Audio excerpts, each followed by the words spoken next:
Magandang araw po mga kaibigan. Springtime na dito sa Texas. Alam mo na kung anong ibig sabihin yan. Panahon na ng pagtatanim. Tara!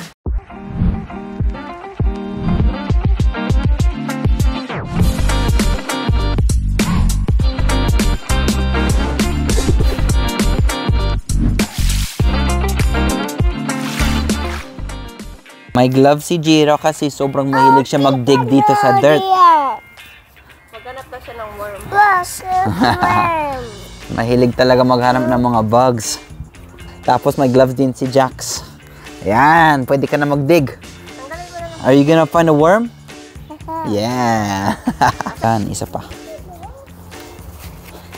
Ganyan, game. Papakita ko muna sa inyo ang mga halaman namin.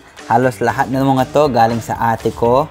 Meron tayong kamatis, meron sili, talong, may squash tayo. Tapos ito ang avocado ni Jess, diba? Yung halos namatay last year. Buhay na buhay ngayon at sobrang ganda na ng mga dahon. Malusog na. At ito ang, ano to be? Guyabano ba? Ito ang bayabas na binili namin last year din. Maliit pa, pero ngayon sobrang malaki na. Pero ito ang mga itatanim namin ngayon. Bago kami magtatanim, syempre kailangan muna ayusin ang mga garden bed. Bali, yan muna ang gagawin namin. Bumili kami ng dirt kanina sa garden center. Tapos, itong mga dahon, kinolect namin sa front yard namin nung isang araw. Kaya ihahalo namin ng dirt para super maganda at malusog ang dirt namin this year. Tapos, pwede na magtanim mamaya konti. Ayan na. Okay, boys, I need your hand. Come on, mix. Mix. Look at my gloves. Kunin mo yung gloves mo ulit, ha? Ala. Helper na si Jiro, oh. Diba, last year sobrang maliit siya. This year naman, ready na. Pero, panggulo pa rin.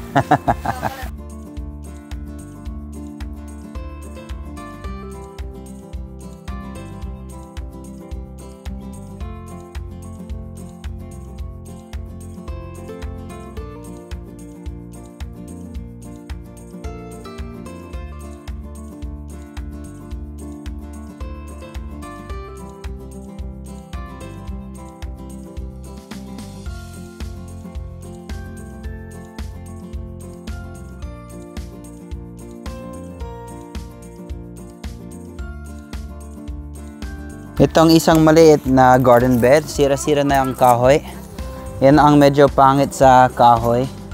Kaya, aayusin namin itong maliit, pero yung malaki hindi na pwedeng ayusin, sobrang sira. Kaya, abangan sa next garden video namin kasi may darating na pangpaayos ng garden beds namin. Ipapakita namin sa inyo. Ayun, oh.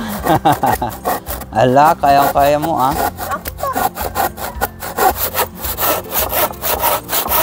Tanggalin ko muna yung lumang screw.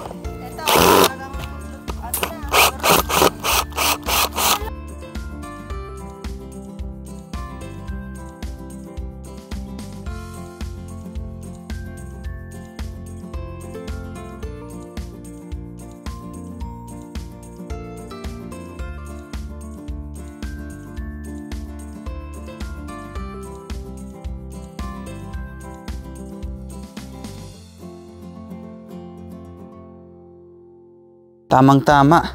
Ayan, nakaayos na ang isang maliit na garden bed. Itong kahoy, mga 5 years lang kasi yung buhay niya. Kaya kailangan palitan ng palitan. Inayos na namin ang mga garden bed. Pagod na kami.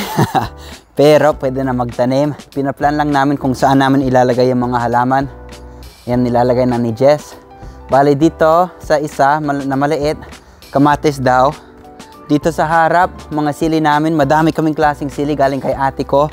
Ipapakita ko din sa iyo yung mga halaman ni ate. Sobrang ganda talaga. Tapos dyan sa likod, sa malaki, doon namin ilalagay ang sitaw. Yan yung isa sa pinaka-paborito namin. At pag naayos na namin yung mga ito, siguro dito yung squash sa harap. Sa likod, anong ilalagay natin sa likod? Mga kalabasa. Oo. Maganda. Actually, madami kaming halaman this year. Pero kulang kami ng space. Diba? So, yan muna ang gagawin natin. Sa wakas, magtatanim na tayo. Ito ang mga binhin ni Jess. Ito ang ginawa niya. Lahat na to sitaw. Sitaw. Wow, ready. Galing sa halamanan namin last year or nung 2 taon siguro, no? Ito lahat yan. Ano naman meron dito? Ala, sobrang ready na. Yung okra. Buhay na buhay. Okra. Meron tayong okra. Tumubo yung ano. Ano yan? Patola. Patola. Masarap yan. Yan, patola. Tapos itong maliit, ano yan? Winter melon. Wala pang sprout.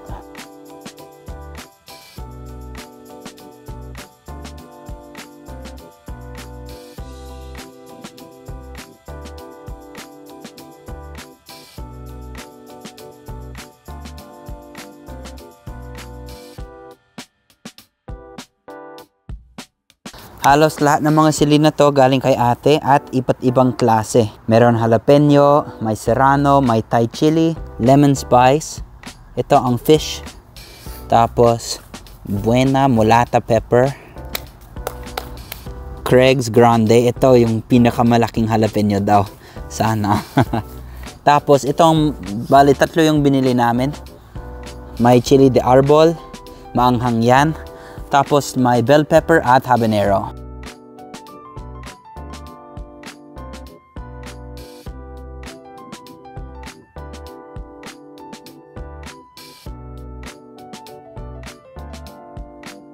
Halos lahat ng mga kamatis na to galing din kay ate.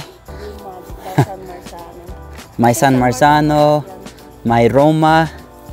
Tapos nakalimutan ko yung mga iba. Basta maraming variety. Tapos ito ang iisang na binili namin, beef steak. Yung mga malalaki. Ang ganda oh. Tapos na ang mga sili. Inaayos na ni Jess yung mga kamatis.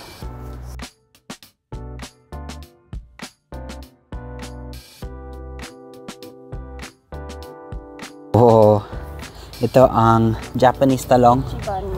Yung mahaba no. Hindi ko na sila paghiwalayin kasi baka masaktan. Ang dami nating zucchini. Wala. Ito ang green zucchini. Ito ang super masarap last time. Last year ba yan? At sobrang dami Hindi ko alam kung pwede yan ipaghiwalay no. Tapos ito naman ang yellow crookneck squash. Ito ang binili namin.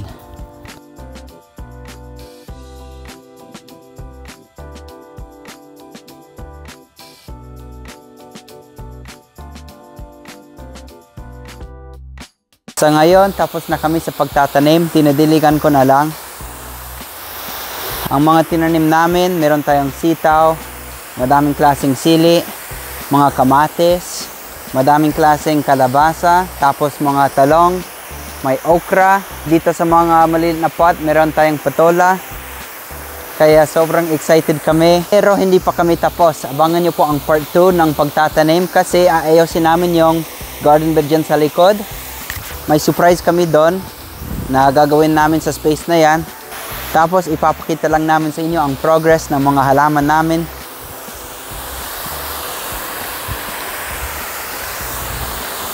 Maraming salamat po sa pananood sa spring garden planting namin ngayon. At sa susunod po ulit. Ingat po kayo.